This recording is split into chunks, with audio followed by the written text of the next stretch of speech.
42, 1 to 10. So basahin po natin. Panagoy ng isang dinalang bihag. Kung paanong batis ang siyang hanap ng isang usa, gayong hinahanap ang Diyos ng uhaw kong kaluluwa. Nananabik ako sa Diyos na buhay, walang iba. Kailan kaya maaring sa presensya mo'y sumamba? Araw-gabi tumataghoy, gabit araw tumatangis. Naging tanging pagkain ko'y mga luha sa paghibik.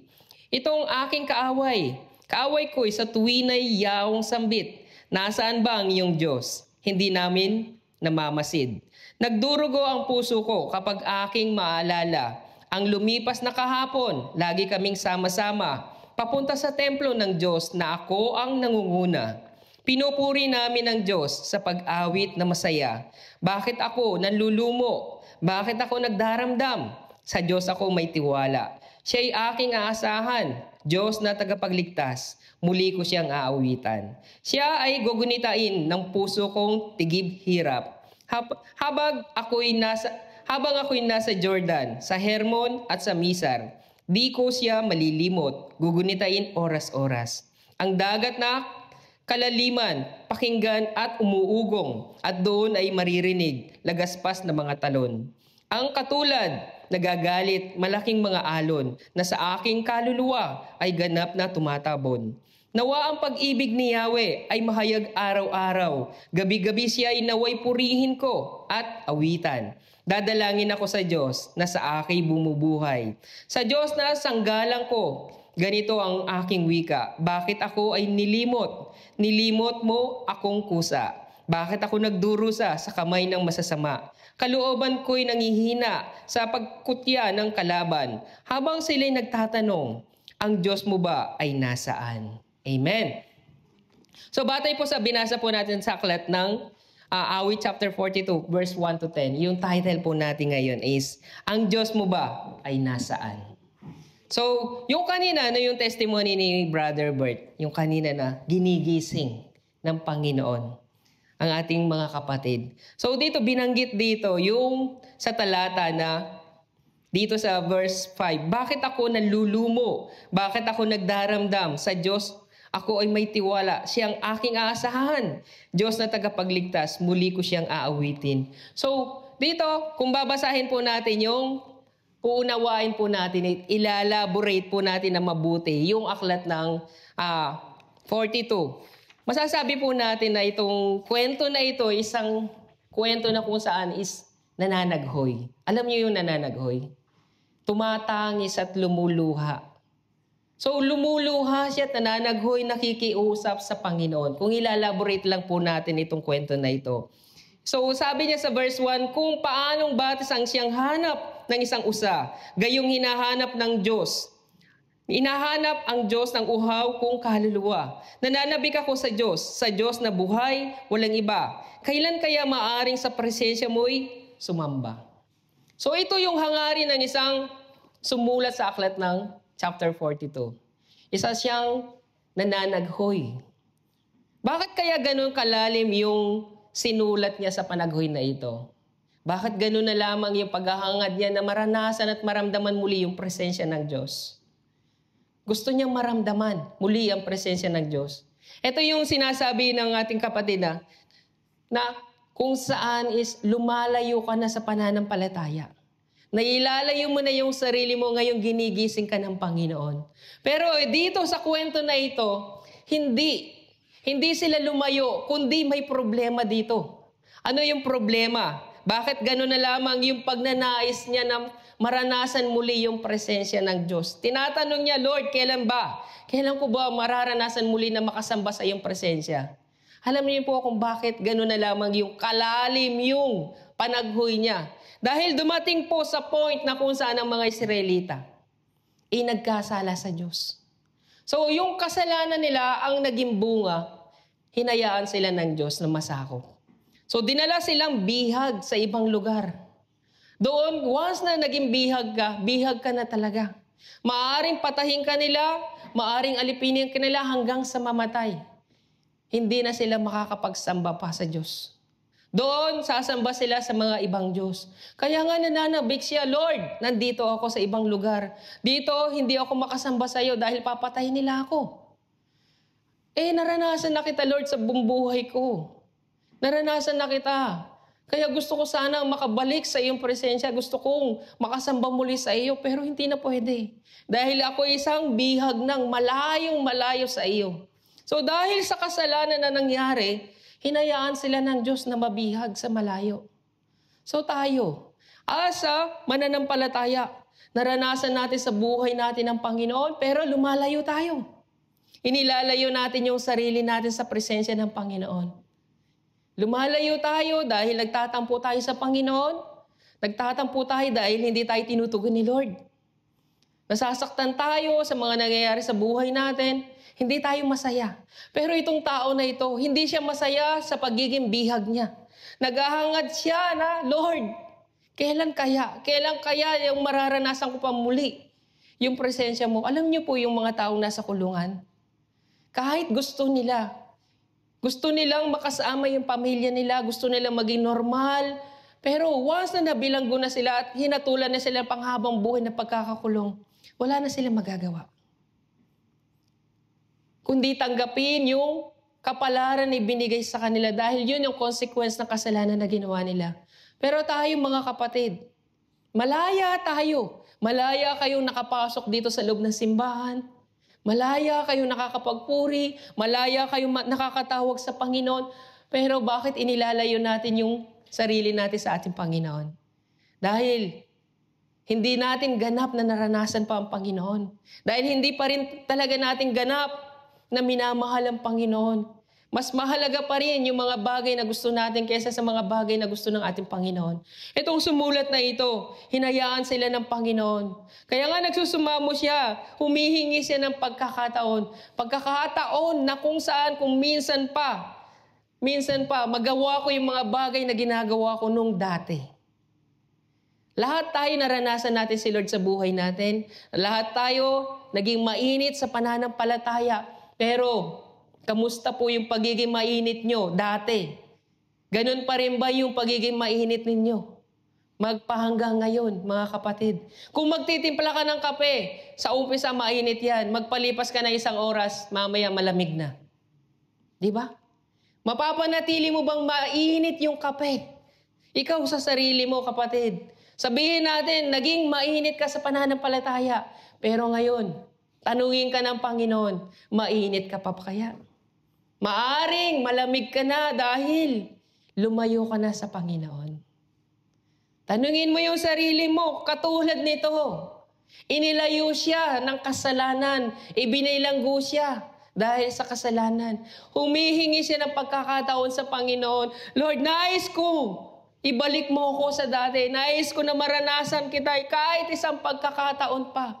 Isang pagkakataon na kung saan yung dating masaya kang nagpupuri sa Diyos.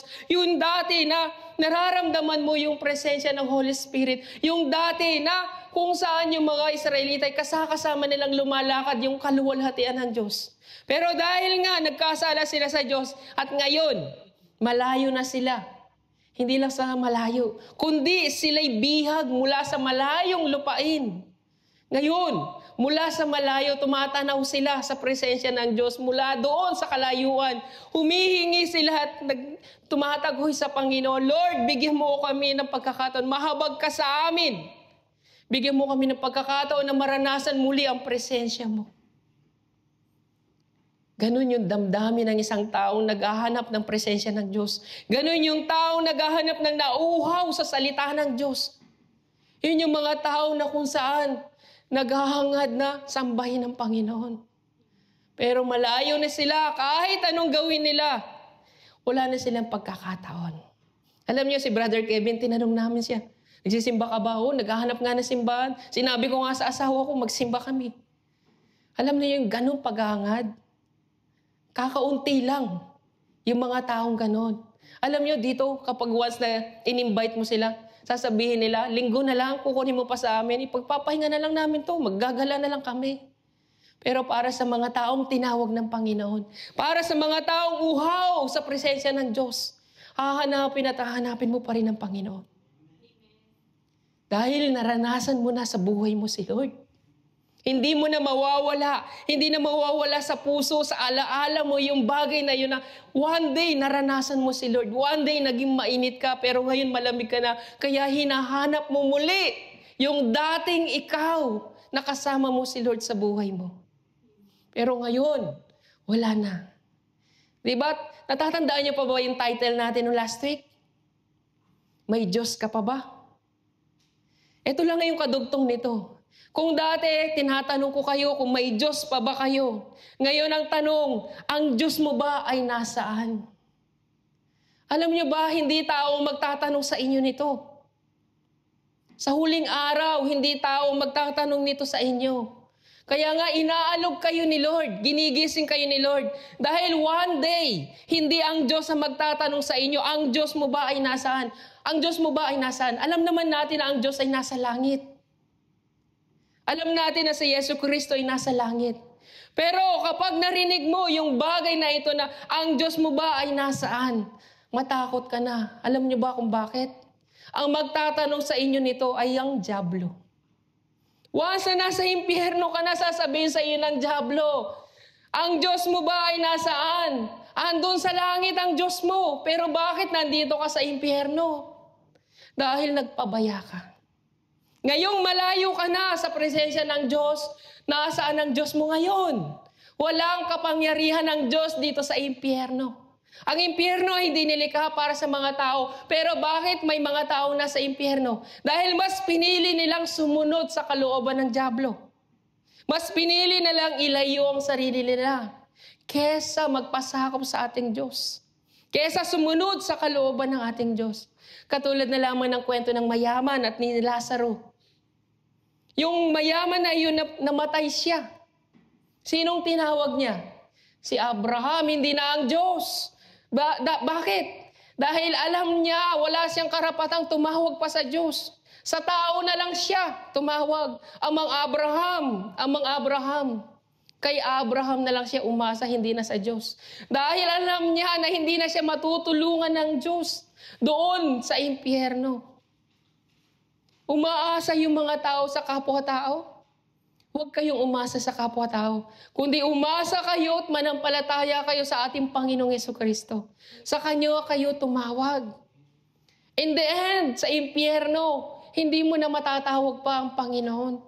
Maraming mga tao sa impyerno na humihingi ng pagkakataon. Lord, bigyan mo kami ng second chance. Bigyan mo kami ng pagkakataon na kahit 1 minuto lang, makapunta kami sa buhay. Mapagsisihan namin ang aming mga kasalanan, pero wala na. Wala nang second chance pagdating ng impyerno. Once na nandun na tayo sa impyerno, hindi na natin mababalikan pa yung nakaraan. Hanggat nabubuhay ka, kapatid, hanggat may pagkakataon ka, samantalahin mo yung buhay na ibinigay sa iyo ni Lord. Nais ng ating Panginoon na ipagkahalob sa iyo yung pangako niya na buhay na walang hanggan. Ngunit paano niya ipagkakahalob sa iyo ito kung hindi mo i-accept si Jesus sa buhay mo? Kung lalayo ka sa Panginoon, paano ka magkakaroon ng buhay na walang hanggan? Katulad ng isang mayaman, naging pabaya siya dahil mayaman siya. Hinahangad natin magpakayaman, uunahin muna natin yung mga pangarap natin, uunahin muna natin yung mga plano natin sa buhay. Pero ang Panginoon, hinihila ka na niya pabalik. Hindi natin alam kung kailan tayo mamamatay. Pero alam natin sa buhay natin, bata pa tayo, mahaba pa ang buhay natin. Hindi natin iniisip kung darating ang araw na baka bukas, makalaway, patay na tayo. Paano kung dumating yung time na iyon na tinawag tayo ng Panginoon? Magugulat tayo. Hindi tayo sa langit pupunta, kundi sa impyerno. Ngayon, welcome ka ng demonyo. Oh, asan ngayon ang Diyos mo? Wala dito ang Diyos mo. Dito, panghabang buhay, parurusahan ka sa impyerno. Habang nabubuhay po tayo, may Diyos. Habang nabubuhay, mararanasan mo ang Diyos. Pero once na tayo namatay na, hahatulan tayo batay sa ating mga gawa. Ang gawang ito, dito masusukat kung tayo'y pupunta ng langit o impyerno. Kaya nga habang nabubuhay po tayo mga kapatid, pakinggan po natin yung panawagan sa atin ng ating Diyos. Kung tayo'y malayo na sa Panginoon, huwag mong isipin na mahaba pa yung panahon, maaari ka pang mag-aliw-aliw sa buhay mo. Nasa huling araw na po tayo. Sikapin ninyong makabalik kung kayo'y nalalamig, kung kayo ay nasa kadiliman, sikapin ninyong makabalik sa Panginoon. Dahil kapag dumating yung time na kung saan sinabi ni Lord, "Oh anak, tapos na yung time na binigay ko sa iyo.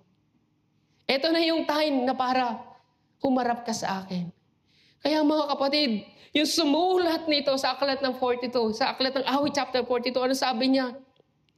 Nananabik ako sa Diyos na buhay, walang iba, kailan kaya maaaring sa presensya mo'y sumamba?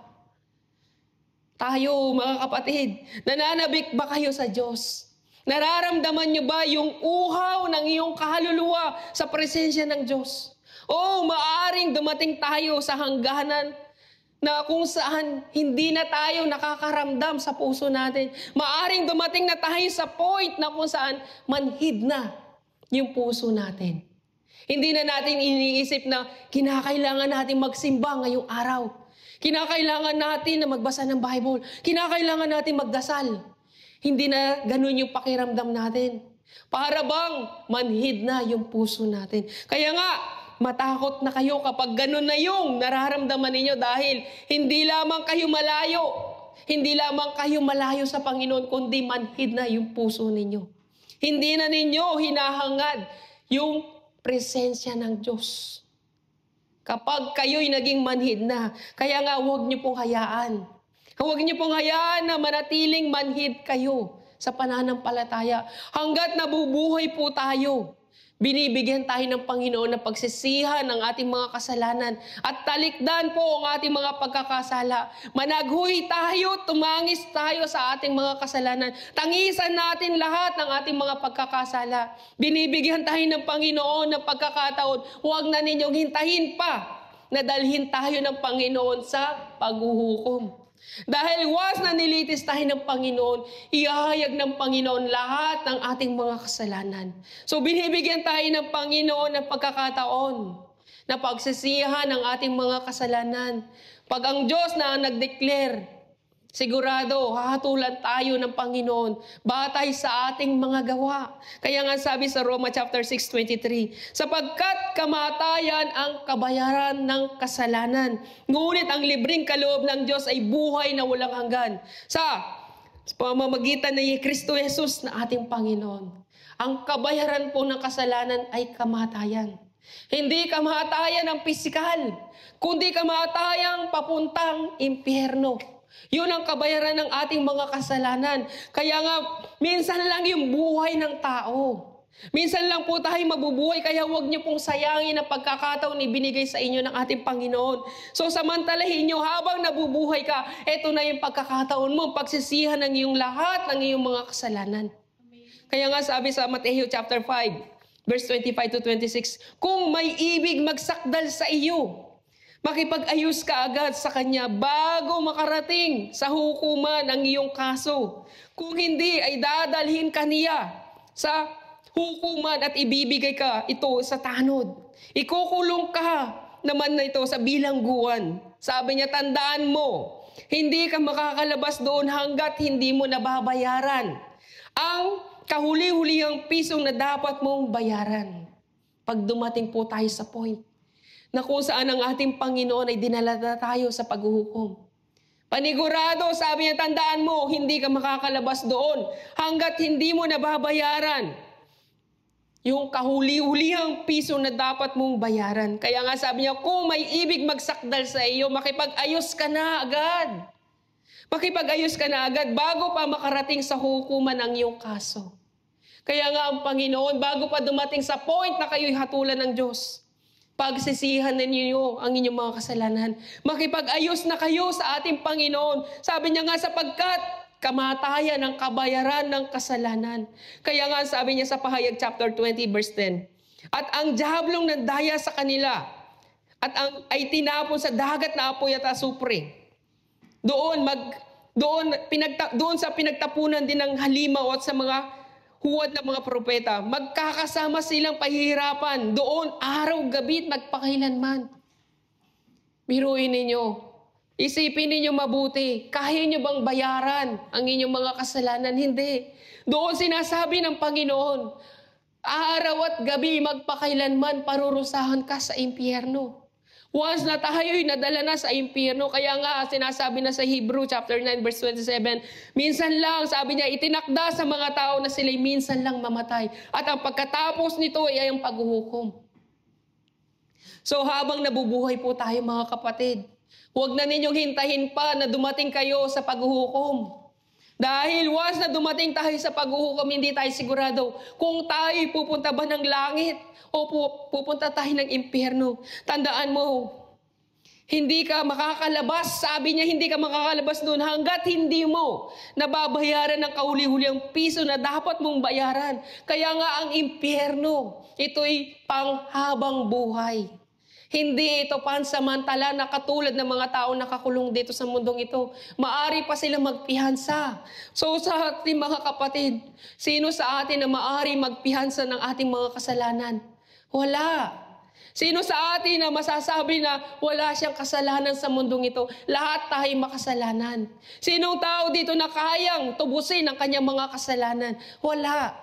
Lahat tayo dito is makasalanan. Hindi natin matutubos ng pera yung ating mga kasalanan. Hindi natin matutubos yan sa pamagitan ng ating mga gawa. Walang magagawa yung mga bagay na meron tayo ngayon. Ang tanging magagawa lang natin ay manampalataya tayo sa ating Panginoong Jesucristo at pagsisihan ng lahat ng ating mga kasalanan. Kung yung pera na inaasahan mo ngayon, maaring sumandal ka sa pera. Pero darating ang panahon na ang pera na yan ay mawawalang saysay. Once na ikaw ay humarap sa Panginoon, lahat ng perang yan ay hindi mo madadala sa langit. Lahat ng yan ay iiwan mo. Hahatulan ka ng Diyos, batay sa iyong mga gawa. Hindi ka hatulan ng Panginoon, batay lamang sa kayamanan na meron ka. Kaya nga sabi sa Mateo 16, Chapter 26, sapagkat ano bang mapapala ng isang tao? Makamtan man niya ang buong daigdig, ngunit mapapahamak naman ang kanyang sarili. Ano ba ang mababayad niya ng isang tao para mabawi niya ang kanyang buhay? Hindi po natin kayang bayaran yung buhay na meron tayo.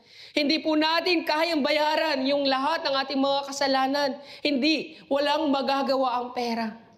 Ang tanging magagawa lang po natin ngayon is manampalataya tayo sa ating Panginoong Jesucristo. Nakapokus tayo sa mga bagay sa mundong ito. Nakapokus tayo sa mga bagay na, yung mga bagay na naglalayo sa atin sa presensya ng Diyos. Yung mga bagay na kung saan, pinangahawakan natin mga pangarap, okay lang na mangarap tayo. Pero huwag nyo naman pong sobrahin. Dahil minsan, dahil sa sobrang pangarap natin, nagtitiwala na tayo sa sarili nating kakayahan. Nakakalimutan na nating magtiwala sa Panginoon. Nakakalimutan na nating tumawag sa Panginoon. Lord, tulungan mo akong matupad itong mga pangarap na ito. Walang problema. Walang masama sa mga pangarap. Kahit ang Biblia sinabi ng Panginoon, ibigay mo sa akin ang pangarap mo, ako ang tutupad. Hindi tayo ang tutupad ng mga pangarap, kundi pananampalataya sa ating Panginoon. Ibigay mo lahat ng mga gusto mo sa Panginoon. Ibigay mo yung mga pangarap mo para sa iyong mga anak, para sa buhay mo, sa mga plano nyo para sa hinaharap, sa pag-aasawa. Lahat ng yan, ibigay nyo sa Panginoon. Si Lord yung tutupad. Hindi tayo ang tutupad niyan. Dahil kung ang tao ang tutupad, walang kasiguraduhan ng lahat. Lalayo ka niya sa pananampalataya. Ilalayo ka ng demonyo. Dahil kayang ibigay ng demonyo lahat ng gusto mo. Kayang ibigay ng demonyo lahat ng kayamanan sa mundong ito. Sambahin mo lang ang demonyo. Pero pagdating sa Panginoon, kinakailangan mong maglumuhod. Kinakailangan mong magdasal para lamang matupad lahat ng yan. Ganun ang pagkakaiba ng pagtupad sa pangarap na may pananampalataya. Kung tayo magtitiwala lang sa sarili natin, matupad mo man yan, sabi ng Biblia, anong mapapala mo? Matutubos mo ba ang buhay mo? Hindi mo matutubos yan. Pero kapag nanampalataya ka sa Panginoon, kaya kang tubusin ng Panginoong Jesucristo. Dahil pinatawad ka na niya sa iyong mga kasalanan. Kaya nga magtiwala tayo sa Panginoon. Kaya nga sa Mateo chapter 19:26, hindi ito magagawa ng tao. Ngunit magagawa ng Diyos ang lahat ng bagay. Malinaw na hindi kayang gawin ng tao. Kahit may kakayahan ka, wala kang kakayahan, sabihin mo sa Diyos, Lord, wala akong kakayahan. Ang tanging magagawa ko lang ay magtiwala at manampalataya sa iyo. Manampalataya ka. Alam niyo, bago ko nakilala ang asawa ko, 1 taon akong nagdasal para sa kanya. Hindi ko pa siya kilala. Lord, para sa future wife ko. Ipinagdarasal ko na ngayon pa lamang. Araw-araw akong nagdarasal para sa aking future wife. Dumadalangin ako, Lord, yung tao na yan, hindi ko pa siya kilala, pero ngayon pinagpe-pray ko na siya. Gamitin mo siya bilang isang instrumento. Bigyan mo siya ng pananampalataya. Bigyan niyo mo siya ng pangunawa sa iyong mga salita. Nang sa gayon, pag nagkaroon kami ng mga anak, tuturuan niya ang aking mga anak patungkol sa pananampalataya. Tulungan mo ang aking magiging asawa na maging blessing siya sa maraming mga tao. Lumipas ang 1 taon, eksaktong 1 taon, dumating ang aking asawa.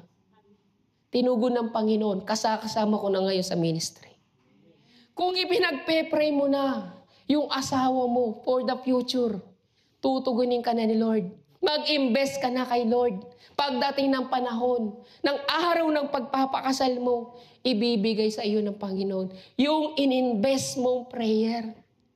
Ibig sabihin, hindi ka nagtitiwala sa sarili mo, kundi nagtitiwala ka sa Panginoon.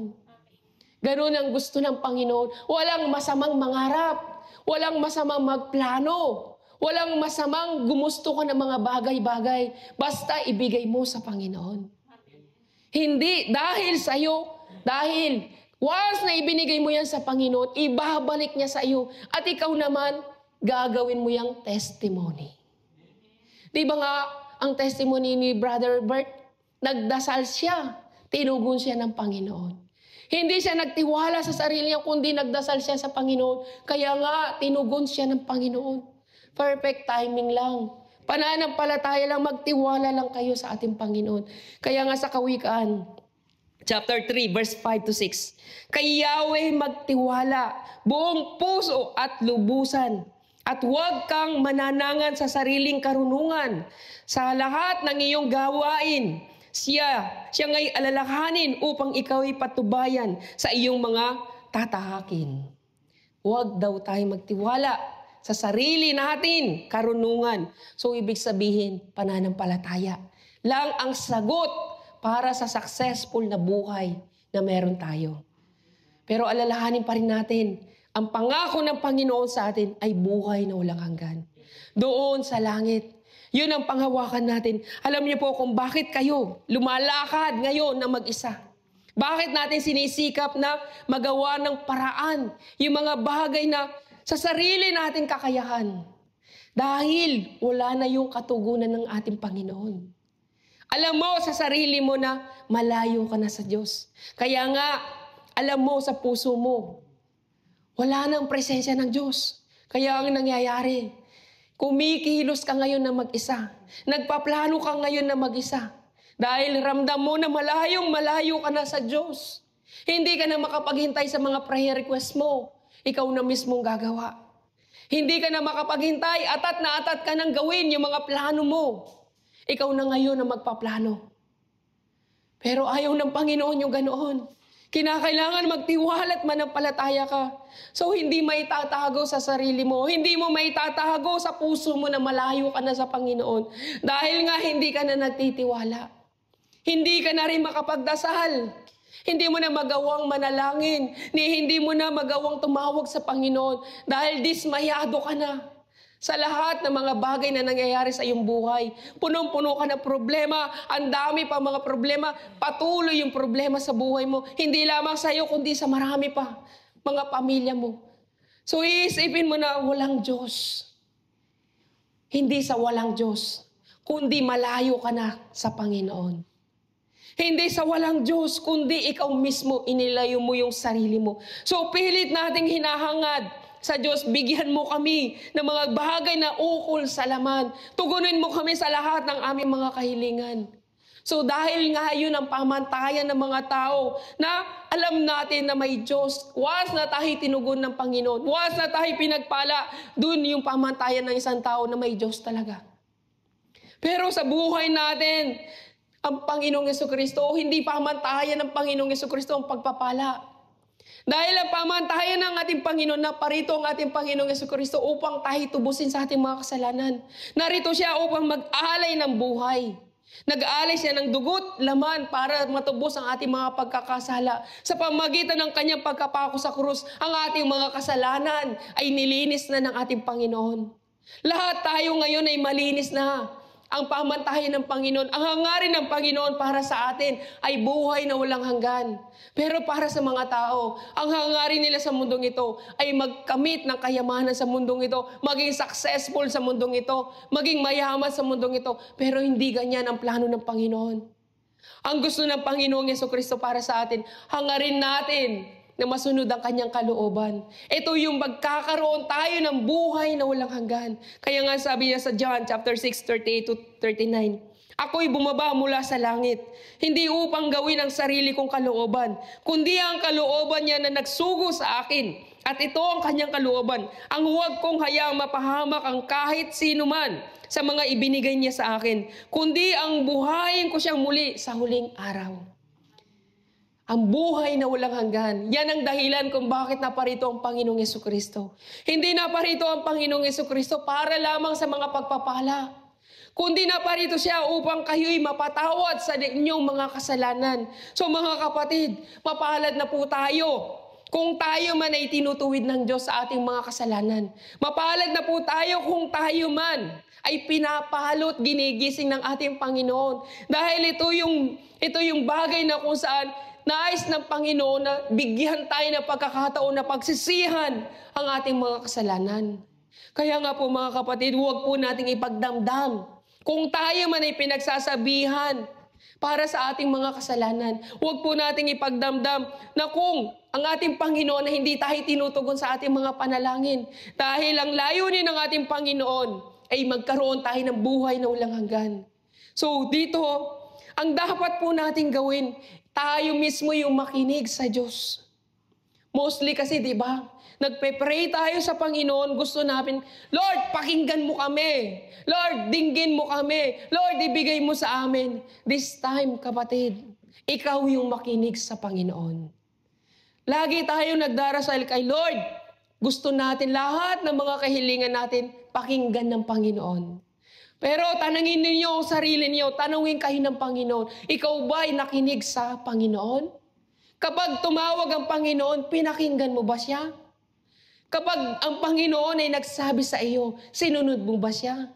Madalas tayo, tumatawag tayo sa Panginoon, gusto natin pakinggan tayo agad ni Lord. Madalas, inuutosan natin ang Panginoon. Gusto natin maging genie siya. Lahat ng mga kahilingan natin ibigay ni Lord.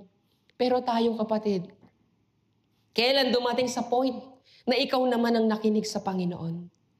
Kailan dumating sa point na ikaw naman ang sumunod sa Panginoon?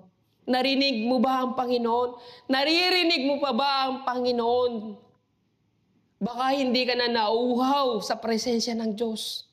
Baka malayo ka na talaga.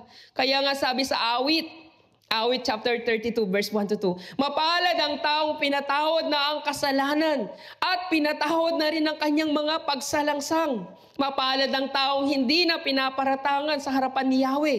Hindi na siya nanlinlang. At yan po yung hinahangad ng sumulat sa aklat ng Awit chapter 42. Hinahangad niya na siya ay bigyan ng pagkakataon na mapatawad sa kanyang mga kasalanan. Panginoon, patawarin mo kami sa aming mga kasalanan. Gusto na naming lumaya sa pagkakabihag. Tayo kapatid, ang tunay na mapalad ay yung taong pinatawad na sa kanyang mga kasalanan. Yung pagiging mapalad ay hindi yung pagiging mayaman. Yung pagiging mapalad ay yung hindi ka nahatulan ng ating Diyos sa iyong mga pagkakasala dahil pinatawad ka na sa iyong mga kasalanan. Ngunit tayo mga kapatid, nananaguhi pa tayo sa ating Diyos. Hindi dahil nararamdaman nating malayo tayo sa ating Diyos, kundi tumatawag lang tayo sa Diyos dahil sa mga problema na meron tayo. Nananaghoy tayo sa ating Panginoon dahil na-realize natin na tayo'y nagkasala. Hindi. Tumatawag tayo sa Panginoon dahil hindi natin kayang yung mga problema sa buhay natin. Bakit hindi kayo managhoy sa inyong mga kasalanan? Katulad ng taong sumulat ng aklat ng chapter 42. Nananagoy siya sa Panginoon, Lord, bigyan mo kami ng pagkakataon na maranasan ang iyong presensya. Alam niyo po ba, si Haring Solomon, pinagpala siya ng Diyos. Pinagpala siya, ibinigay ang karunungan ng kayamanan sa lahat. Lahat sa kanya ibinigay ng Panginoon. Pero in the end, si Haring Solomon ay nagkasala sa Diyos. Lahat ng mga bagay na naranasan niya sa buhay niya, lahat ng mga biyaya at himala ng Diyos is nawalan ng kabuluhan. Alam niyo po kung bakit? Dahil nag-asawa siya ng 1,000. 1,000 na asawa at lahat ng yung pinagpatayo niya ng simbahan ng mga Diyos-Diyosan ng kanyang mga asawa. Mababasa po natin yan sa Unang Hari chapter 11. So doon, nangusap sa kanya ang Diyos. Nagpakita ang Diyos sa kanya. Kinausap siya ng 2 beses. Kinausap ng Diyos si Haring Solomon na dapat pagsisihan na niya, itigil na niya yung pagsamba sa mga Diyos-Diyosan. Pero hindi nakinig si Haring Solomon. Naniniwala ako na si Haring Solomon ay nasa impyerno. Pero ang pangako ng Diyos para sa kanyang lahi, mananatili ang paghahari mo. Tinupad ng Diyos yun. Nanatili ang paghahari ng salin lahi ni Haring Solomon. Pero yung masasabi mong kasama pa niya ang Diyos, hindi na. Masasabi mo, nasaan ang Diyos ni Haring Solomon? Wala na. Dahil tinalikuran ni Haring Solomon yung Diyos sa pamamagitan ng paggawa ng kasalanan.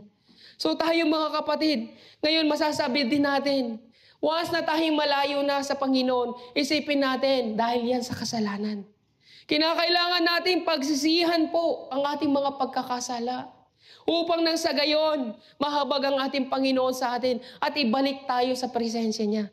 Kaya nga ang Diyos, isinugo niya ang kanyang bugtong na anak na si Jesucristo. Dahil walang sino man sa mundong itong karapat dapat na maghandog para sa kapatawaran ng kasalanan. Tanging ang Panginoong Jesucristo lamang ang may karapatang maghandog para sa ating mga kasalanan. Kaya nga, katulad ni Haring Solomon, pagkatapos niya makamta ng lahat ng bagay, nakalimot siya sa Panginoon. Bakit kaya yung mga tao? Ang bilis makalimot once na yung mga bagay na gusto ay nakuha na niya. Ang bilis makalimot ng mga tao. Ang bilis nila makalimot sa sobrang kasiyahan nila sa mga bagay na nakuha na nila. After nila matanggap yung kanilang kahilingan, masaya na sila at nakakalimot na sila sa Panginoon. Kaya nga napakahalaga po ng testimony ng bawat isa. Nagte-testimony tayo na sa gayon na preserve po natin yung kwento kung paano kumilos ang Diyos sa buhay natin. Pinapatotohanan natin ito kung sa sarili mo lang yan nangyari at hindi mo patotohanan.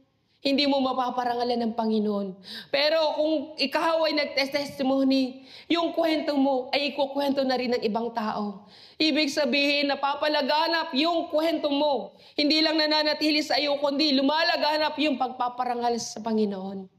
Kaya nga mahalaga po sa bawat isa sa atin, tuwing kikilos ang Panginoon sa buhay natin, i-testimony natin.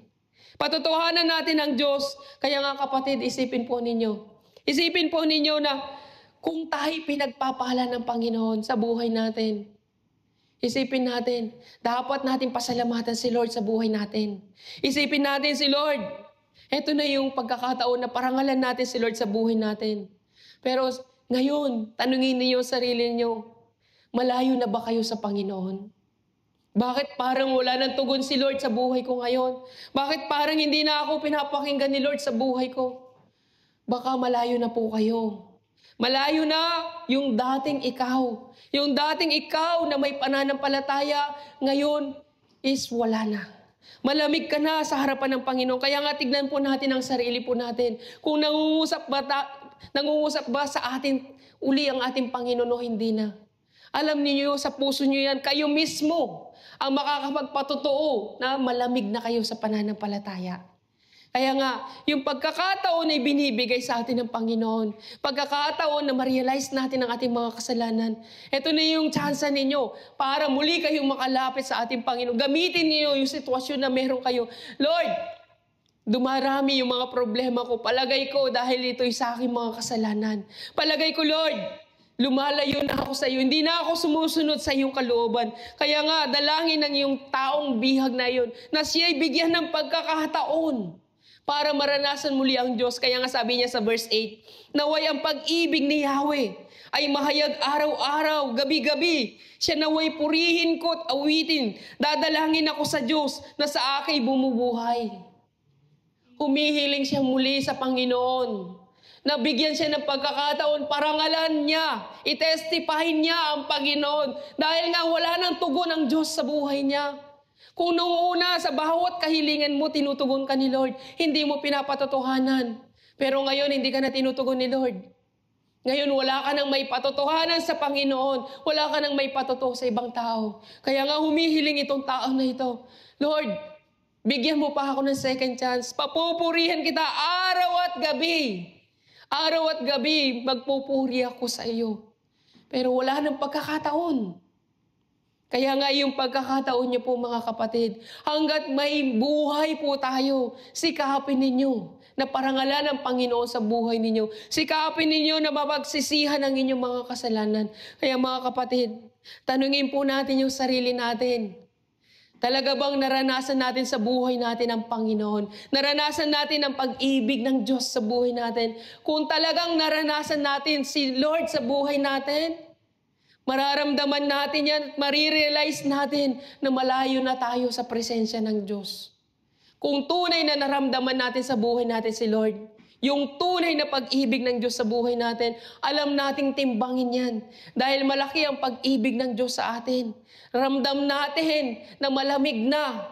Hindi lamang tayo malamig, kundi malamig na rin yung presence ni Lord sa atin. Dahil tayo mismo, inilayo natin yung sarili natin sa harapan ng ating Panginoon. Katulad ng hiniling niya, di ba? Humiling siya, Lord, bigyan mo kami ng pagkakataon. Humiling siya ng kalayaan. Hindi siya humiling ng pagpapala. Hindi siya humiling ng kayamanan. Hindi siya humiling ng mahabang buhay. Kundi humiling siya na, Lord, nais kitang maramdaman muli. Yun yung hiniling niya sa Diyos. Hindi siya humiling ng kayamanan o mga pagpapala sa buhay natin. Ganun ang hinihiling natin sa Diyos. Pero itong tao na ito na sumulat, hinihiling niya na maranasan niyang muli, mabusog muli, yung pagkauhaw niya sa presensya ng Diyos. Kaya nga kapatid, malayong malayo na tayo kung titignan natin yung sarili natin. Lord, ang layo ko na pala. Kaya pala ngayon, tamad na ako magdasal. Kaya pala ngayon, wala na akong ganang magsimba. Kaya pala ngayon, kahit na magbasa pa ako, parang wala na akong nararamdaman. Kahit magdasal pa ako, parang routine na lang sa akin.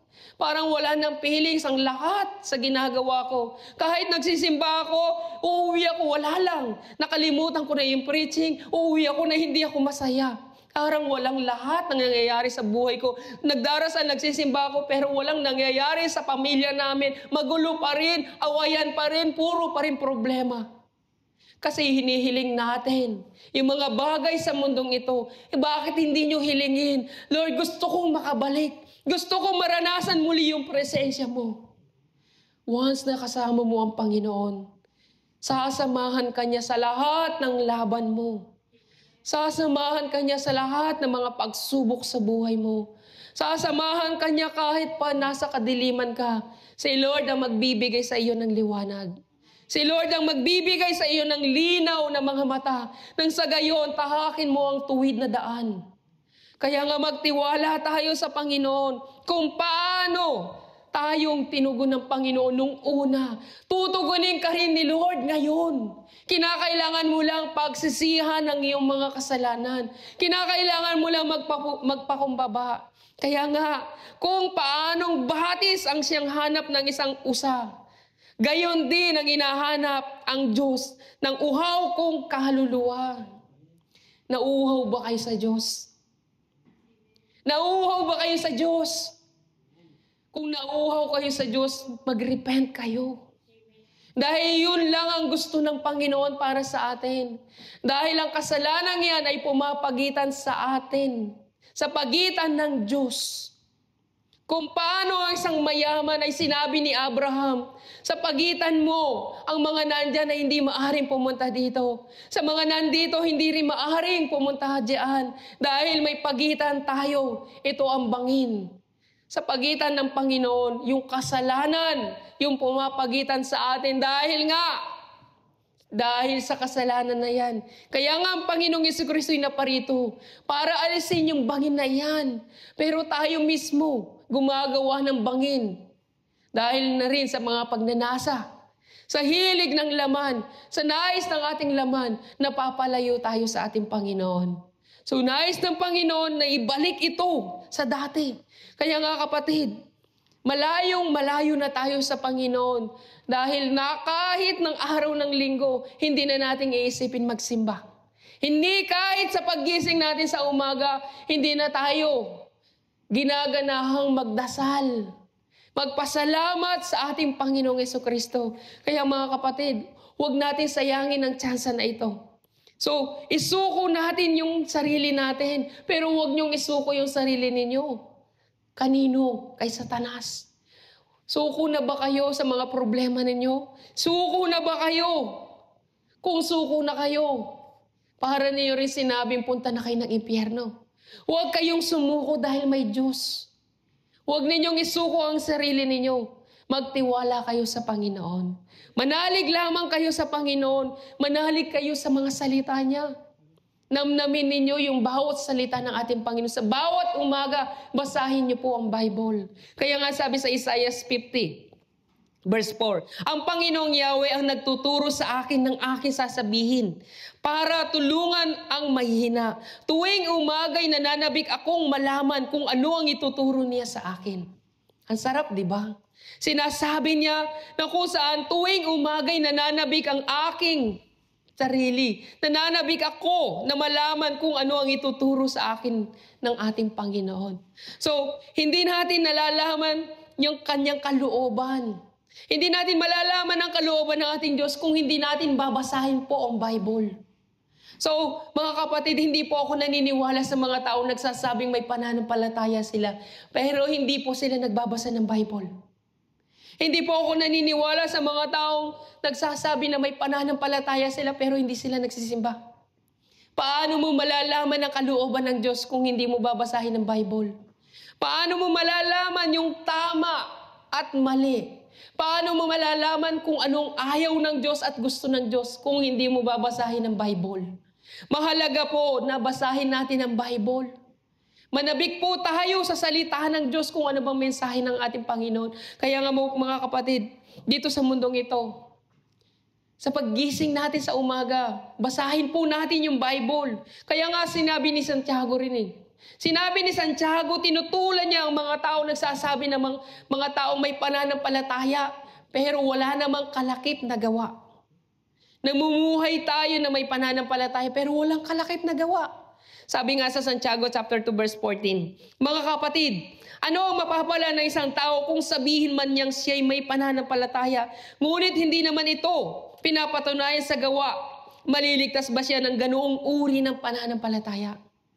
Hindi po tayo maliligtas na sinasabi lang natin na may pananampalataya tayo, ngunit wala namang kalakip na gawa. Alam niyo po ang tanong nung Friday ni Brother Vincent sa Bible study sa Zoom. Ang sabi niya, di ba, paano kaya may papakita sa mga tao yung mga bagay upang sa gayon magkaroon sila ng pananampalataya? Himala kaya? Ganun lang tanong ni Brother Vincent. Sa mundong ito, ang dami pong nangangaral na salita ng Diyos. Iba't iba po yung pangangaral ng mga tao sa pangangaral. Nangangaral sila ng salita ng Diyos, pero meron po nangangaral na tinatawag po ng ating Panginoon ng mga false prophet. So, ang dami mga mangangaral sa mundong ito. Lahat sila is nanghangaral ng salita ng Diyos. Ang galing nila mangaral ng salita ng Panginoon. Pero paano po ba natin malalaman na nasa maling katuruan na tayo? Isipin niyo po mabuti. Yung tao na nangangaral ng salita ng Diyos, kinakailangan may patotoo siya sa buhay niya. Kung paano yung naranasan sa buhay niya si Lord.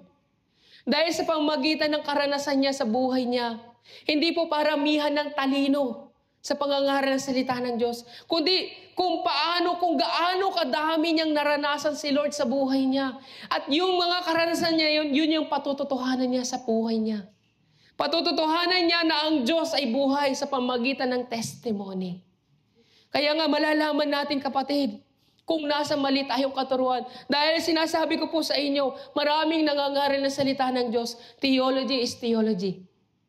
Hindi magbabago ang theology. Theology is theology. Ngunit ang pangangaral sa kapangyarihan ng Holy Spirit, isisiwalat ng Holy Spirit lahat ng nasa puso ng isang tao. Kung ano yung mga bagay na naranasan mo sa buhay mo, ipapakita ng Panginoon. Kaya nga tayo mismo, pinapatotohanan natin yung mga karanasan natin sa buhay natin. Sa pamagitan nun, napapatotohanan natin na si Yesu Kristo'y buhay. Pero kung yung tao na nangangaral ng salita ng Diyos, nagtuturo lamang siya as a theology. Ang preaching niya is theology. Theology is theology. Magkaiba po yung pangangaral ng isang puspos ng Holy Spirit. Kahit ang Panginoong Jesucristo man, ipinatotohanan niya, hindi theology. Ang sabi niya sa 1 chapter 14 verse 11, maniwala kayo sa akin. Ako'y nasa Ama at ang Ama ay nasa akin. Kung ayaw ninyong maniwala sa sinasabi ko, maniwala kayo dahil sa mga ginagawa ko. Ibig sabihin, pinapatotohanan ng ating Panginoong Jesucristo yung mga bagay na himala na ginagawa niya. Hindi lamang siya, kundi kasama niya ang Ama at ang Ama ay iisa. So may patotoo ang ating Panginoong Jesucristo. Pansinin ninyo, yung mga nagtuturo ng theology, wala silang mga patotoo sa buhay nila. Although na nangangaral sila ng salita ng Diyos, hindi sa paninira, kundi nais ng Panginoon na mas maunawaan nyo mabuti na dapat kayong maniwala sa salita ng Diyos at maunawaan nyo rin mabuti na dapat ang pinapakinggan nyo ay nasa tamang katuruan. Amen. Alam niyo po, kahapon po nagdasal ako sa Panginoon. Sabi ko kasama ko ang asawa ko, Lord, simple lang ang dasal ko. Gusto kong kumain ng hotok. Sa Pilipinas, otap ang tawag doon, di ba? Yung hotok, otap sa Pilipinas. Sabi ko, nagdasal ako, Lord, gusto kong kumain ng hotok. Pinagpe-pray ko si Brother Vincent na maisip niyang bilihan ako ng hotok. Alam niya po, kinabukasan, naisip niya nga bumili ng hotok. Answer prayer, di ba? Yung po yung mga simpleng mga kahilingan mo, pinapakinggan ka ng Panginoon. Dahil nga, kasama mo si Lord sa buhay mo. Simpleng kahilingan lang, papakinggan ka na ni Lord. Once na may pananampalataya ka. Hindi, kahit may pera ka, kaya kong bumili ng hotok, pero hindi. Lord, hihiling ako sa iyo. Sa ibang tao, bibilan ako ng hotok ng tao na yan. Kinabukasan, binilang kami ng hotok. Nilibre pa kami, may take out pa kami. Salamat sa Diyos. Ang gandang pagpapala. Mga simpleng bagay na kung saan mapapatotohanan mo sa buhay mo, si Lord ay kumikilos. Amen. Hindi yung nagtuturo tayo dito na kung saan may stick ako, tuturuan ko kayo kung paano kayo maliligtas. Hindi. Kinakailangan patotohanan mo muna. Kahit nga si Jesus tinanong siya, gumawa ka muna ng himala. Nang sa gayon maniwala kami. Kaya nga ang mga taong nangangaral, wala silang mapatotohanan kasi nga hindi pa nila naranasan si Lord sa buhay nila. Anong mapapatotohanan nila? Graduated sila ng theology. Sabihin ko po sa inyo, hindi po ako nag-graduate. Hindi po ako nag-graduate ng theology. Wala akong pinag-aralan. Tanging ang Biblia lamang ang pinag-aralan ko. Sino ang naging guro ko? Yung Holy Spirit. Si Holy Spirit ang nagturo sa akin ng kabuuan ng Biblia. Si Holy Spirit. Actually, nabasa ko na po ang buong Biblia. Ilang beses na paulit-ulit. Nagbasa na rin ako ng theology. Pero lahat ng yun is walang kabuluhan. Masasabi kong walang kabuluhan ang lahat ng ito. Kinakailangan lamang ipailalim mo ang sarili mo sa kapangyarihan ng Holy Spirit. Alam niyo po, nung pinailalim ko yung kapangyarihan, yung sarili ko sa kapangyarihan ng Holy Spirit, ilang beses ko na nakarating sa langit. Masasabi mo na, eto na talaga ang kalooban ni Lord para mapatotohanan mo sa mga tao nang sa gayon maniwala sila. Kaya kung wala kang patotoo sa harapan ng mga tao, Paano mo patotohanan ng Panginoong Jesucristo sa buhay mo na one day naranasan mo si Lord sa buhay mo? One day nangusap sa iyo si Lord sa buhay mo? Paano mo masasabi yan kung wala kang patotoo? Kaya nga mga kapatid, yung mga simpleng bagay na patotoo, masasabi mo na si Lord ay kumikilos sa tao na yun. Kaya nga, sinasabi ko po sa inyo, ang pananampalataya ay may kalakip na gawa. So yung gawa na yun yung mga bagay na pinapatotohanan natin as a testimony. Kaya nga po, sabi ni Mateo, sa Mateo 26:52, sinabi ni Jesus kay Pedro, ibalik mo ang iyong tabak sa lalagyanan. Ang nabubuhay sa tabak ay sa tabak mamamatay. Din sinabi din sa Roma chapter 2 verse 12, sapagkat hindi ang mga nakikinig sa kautusan, kundi ang sumusunod dito ang siyang pawawalang sala ng Diyos. So hindi po sa tabak, yun po yung sinasabi ko, theology is theology. Kundi ang gusto ng Panginoon, ang pinawalang sala ay yung sumusunod at namumuhay sa salita ng Diyos. Kung nagtuturo lang tayo theology is theology, hindi sa pamamagitan ng pagpapatotoo natin. Kinakailangan may patotoo tayo sa Diyos. Kaya nga tinatanong dito nasaan ang iyong Diyos? Nasaan ang iyong Diyos? So masasabi mo may Diyos ka kasi nga naranasan mo si Lord sa buhay mo. Kaya nga kayo mga kapatid, sa inyong mga panalangin, Lord, nais kitang maranasan. Nais kitang maranasan sa pamagitan ng pagtugon mo sa lahat ng aking mga panalangin. Tumugon ka, Lord, nang sa gayon, pararanghalan kita at patutotohanan kita sa buhay ko. Humiling kayo sa Panginoon. Huwag lang kayong humihiling sa Panginoon, kundi Lord, pararanghalan kita sa buhay ko. Kaya nga sabi niya kanina, di ba? Papupurihan kita. Ibig sabihin, once na tinugon siya ng ating Panginoon sa kanyang mga kahilingan, pararanghalan niya ang Panginoon sa buhay niya. Tayo, naisip ba natin, Lord, pararanghalan kita. Once na tinugon mo ko sa aking mga kahilingan. Kaya nga kapatid, kaya hindi ka tinutugon ni Lord dahil wala kang layunin na parangalan si Lord. Wala kang purpose para parangalan si Lord sa buhay mo. Kaya mga kapatid, every time na magdarasal kayo, sabihin niyo sa Panginoon, Lord, pararangalan kita sa pagtugon mo sa buhay ko. Ihahandog ko ito bilang handog na pasasalamat sa iyong harapan. Kaya mga kapatid, yung buhay natin sa mundong ito, huwag ninyo sayangin ng pagkakataon. Alalahanin niyo kung paano kayo tinawag ng Panginoon. Managuhi kayo. Managuhi kayo sa harapan ng Panginoon. Sabi niya sa Roma chapter 2 verse 5-8. Ngunit sa katigasan ng inyong ulo at di pagsisisi, lalo mong pinapabigat ang parusang igagawad sa iyo sa araw na iyon. Kung kailan ihahayag ang puot at makatarong ang paghatol ng Diyos. Sapagkat igagawad niya sa lahat ng tao ang naayon sa kanilang mga ginawa. Bibigyan niya ng buhay na walang hanggan ang mga taong patuloy na gumagawa ng mabuti, naghahangad ng karangalan, kadakilan at kawalang kamatayan. Ngunit matinding galit at puot ang sasapitin ng mga taong makasarili at ayaw sumunod sa katotohanan kundi sa kasamaan. Kaya nga panawagan ng Panginoon sa aklat ng Revelation, chapter 3, verse 1-3. Nalalaman ko ang ginagawa mo. Ipinapahayag kang buhay, ngunit ang totoo ay patay. Kaya't gumising ka. Kaya't pag-alabin mo ang katangiang nalalabi pa sa iyong buhay upang hindi ito tuluyang mamatay.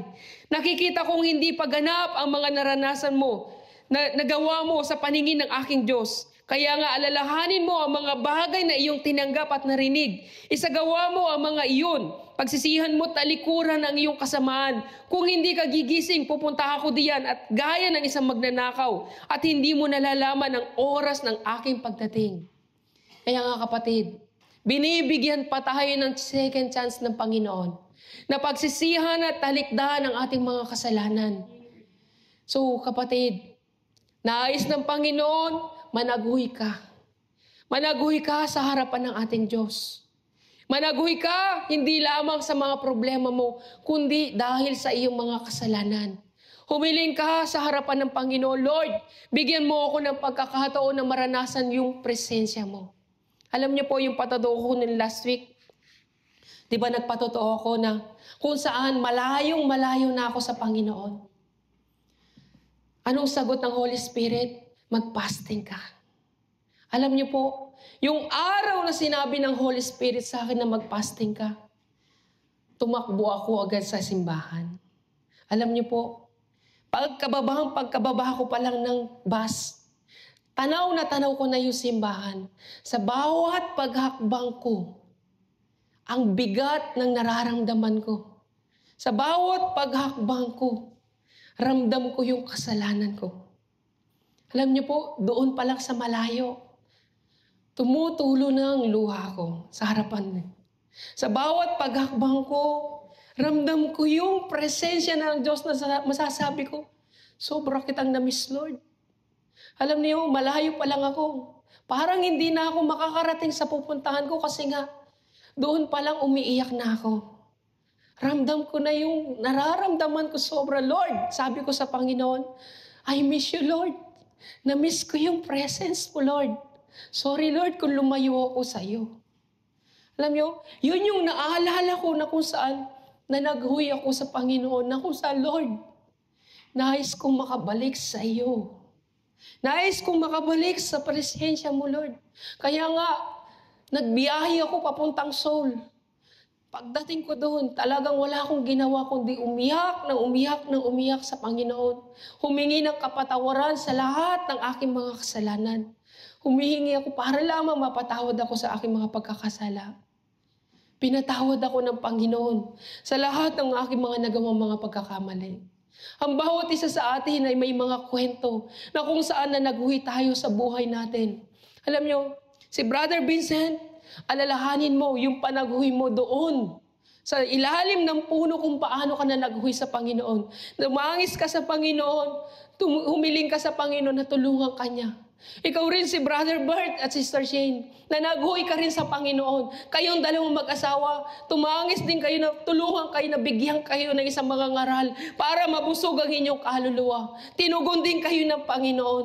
Kami din na mag-asawa, na naghuhi din kami sa Panginoon. Tumangis din kami sa Panginoon.